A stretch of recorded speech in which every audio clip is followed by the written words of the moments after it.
After maxing out my character in Nioh's Beta with level 37 gear and out-leveling the most difficult stage by double the recommended level, it's time to talk about what's changed since we last jumped into Nioh at E3 and my thoughts on it. So what can I say about Nioh's Beta? Well, honestly, nearly every aspect that was criticized by those who participated in the alpha has been altered and improved from now to then.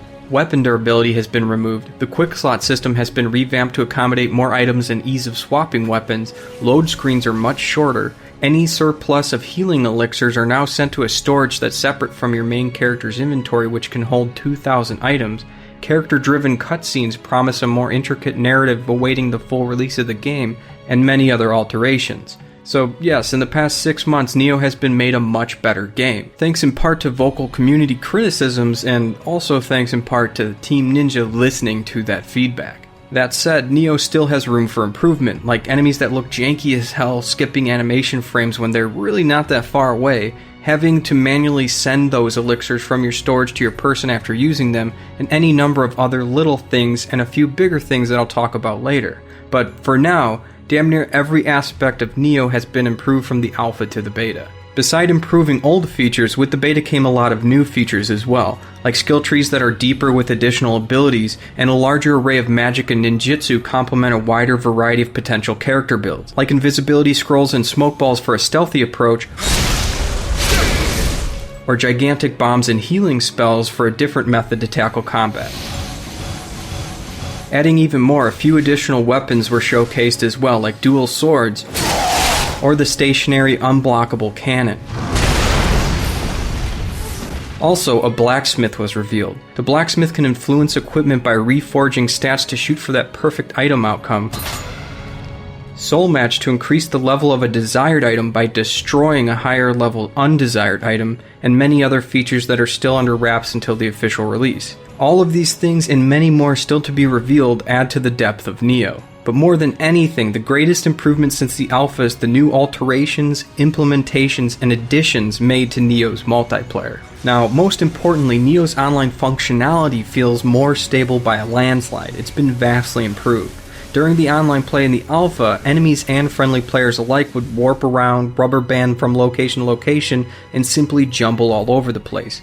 And the best thing I could say about it at the time was, it was suitable, but just barely. The beta, on the other hand, wasn't perfect with its connectivity, and seldom lag spikes could hinder Nioh's fast-paced and pinpoint combat, but overall online stability was very, very solid. In other words, from the alpha to the beta, the online play went from barely functioning feature to working and enjoyable. Now, beyond reliable connectivity though, there were multiple improvements made to the actual way you could interact and play with your friends. For one, there is now a secret word. The secret word functionality operates exactly like a password from Dark Souls 3 or Bloodborne, allowing any players with matching secret words to easily connect with one another for online play. But easy matchmaking with friends wasn't the only new feature. After defeating the first boss, a new mode would unlock from the overworld shrine. This was called the Torii Gate. Unlike summoning a phantom to help with a mission which operates almost exactly like co-op from Dark Souls or Bloodborne, the Torii Gate instead is a multiplayer feature much closer to a traditional take on co-op. Thankfully, with the Torii Gate, you can still easily matchmake with friends with the secret word. What's different though is that instead of one player being the host and the other one being the summon, you're both hosting the same world and the rules have changed a bit. For example, when playing in the Torii Gate mission, you can no longer rest at any checkpoint shrines throughout the entire stage. But when one player is defeated, a meter starts to deplete. The faster the surviving player resurrects the dead player, the less of the meter is consumed. If each player dies too many times and the meter is completely depleted, then it's game over. You both have to start over. In other words, you and a friend have to make it from the start of a stage to the finish of a stage with a single loadout of ninjutsu and magic without resting. But you can each die a few times without being ejected from the game or sent back to the last shrine. The Torii Gate is a different take on multiplayer and definitely an interesting challenge at that. Now, speaking of interesting challenges, let's talk about the Twilight Realm. The Twilight Realm is basically a harder mode of a normal stage. What stages are affected by Twilight seems to cycle from stage to stage every 24 hours. In the Twilight Realm, enemies are a higher level and difficulty than normal. Demon yokai are plentiful, there's new enemy placements, and new array of enemy types can be found in the Twilight Realm as well. For example, usually Revenants are an enemy type that the player can choose to engage by summoning them.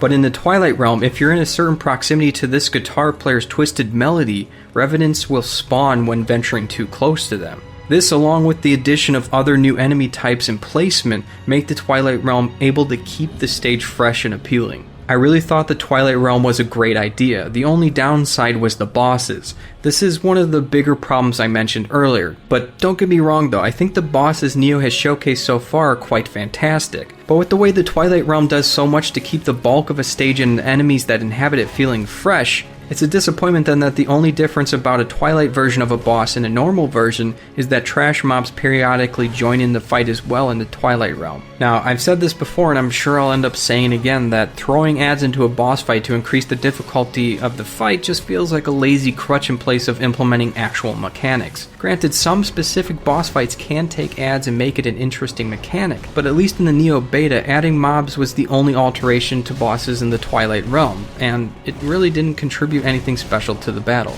I'm really hoping the final game will host a more intelligent and sophisticated range of mechanics for bosses in the Twilight Realm than just tacking on a few extra enemies to every major encounter. The Twilight Realm version of stages seems to be about longevity and implementing some interesting and unique features and characteristics to stages. Like again with the bizarre guitarist and the revenants, I just want to see the bosses receive that same treatment. Overall though, that was probably my biggest gripe with the beta of Nioh. From shorter load screens and improved online connectivity or modifications to quick slot items and interface changes, Nioh feels like a stronger game than before. And after a lot of changes and alterations over the past 6 months, Nioh has been optimized all around. From performance to ease of interaction by the player, the game simply feels better every time that I play it. Alright guys, that's it for this video. If you enjoyed it, please hit the like button. It really does go a long way with the success and searchability of videos here on YouTube. It helped me out a lot, and I'd really appreciate it. Also, if you didn't see my impressions video of the alpha of Nioh, you can check that out here.